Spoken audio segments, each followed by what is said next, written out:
کہتے جی کہ حضرت امیر معاویہ نے یزید کو اپنا خلافت پہ کہا تھا یا بادشاہ بنایا، میرا بھائی جب حضور نے فرما دیا کہ خلافت جو ہے وہ صرف میرے بعد 30 سال تک چلے گی، اس کے بعد خلافت نہیں ہو، تو صاحب بات ہے اس کے بعد ملوکیت آ گئی، بادشاہت آ گئی، اور ہر بادشاہ تو برا نہیں ہوتا نا، یہ تم لوگوں نے بنا رکھا ہے ملوکی کے تو، اور جی بادشاہت ہے جی تو ہر بادشاہ اچھے بھی ہوتے ہیں برے بھی ہوتے ہیں، جیسے جمہوریت کے اندر پریزیڈنٹ اچھے بھی ہوتے ہیں برے بھی ہوتے ہیں، اسی طریقے سے سی ایم اور اسی طرح پی ایم اچھے بھی ہوتے ہیں برے بھی۔ یہ کیا ہے؟ اللہ نے قرآن میں تعریف فرمائی ہے کہ بنو اسرائیل کو کہ وَجَعَلَكُمْ مُلُوكًا، ہم نے تم میں سے بادشاہ بنائے، تو اگر بادشاہ بری چیز ہے تو اللہ تعریف کیوں کریں؟ حضرت سلیمان علیہ السلام جو ہیں وہ یعنی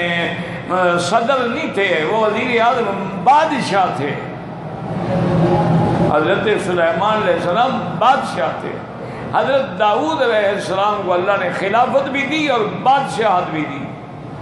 حضور صلی اللہ علیہ وسلم کو بھی اللہ نے نبوت بھی دی، رسالت بھی دی، ختم نبوت بھی دی، اور آپ کو ساری اس وقت عالم اسلام پر آپ کی بادشاہی تھی۔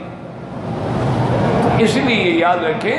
کہ یہ لفظ برا نہیں ہوتا ہے، اصل آدمی کے اعمال ہیں۔ بعض بادشاہ ایسے گزرے ہیں جن کو آج تک دنیا روتی ہے، بعض بادشاہ ایسے گزرے ہیں جن کو دنیا یاد کرتی ہے، ہاں کچھ ایسے بھی ہوتے ہیں کہ ان الملوک اذا دخلوا قرية افسدوها وجعلوا عزت اہلها اذلہ، جیسے ملکہ نے کہا تھا، ملکہ یمن نے، کہ ابھی بادشاہ پھر جب چڑھائی کر کے کسی ملک میں داخل ہوتے ہیں تو پھر تو وہاں پہ لوٹ مار ہوتی ہے، تو اس لیے بہتر ہے کہ ہم جنگ نہ کریں، لڑائی نہ کریں، صلح کرنے کی کوشش کریں۔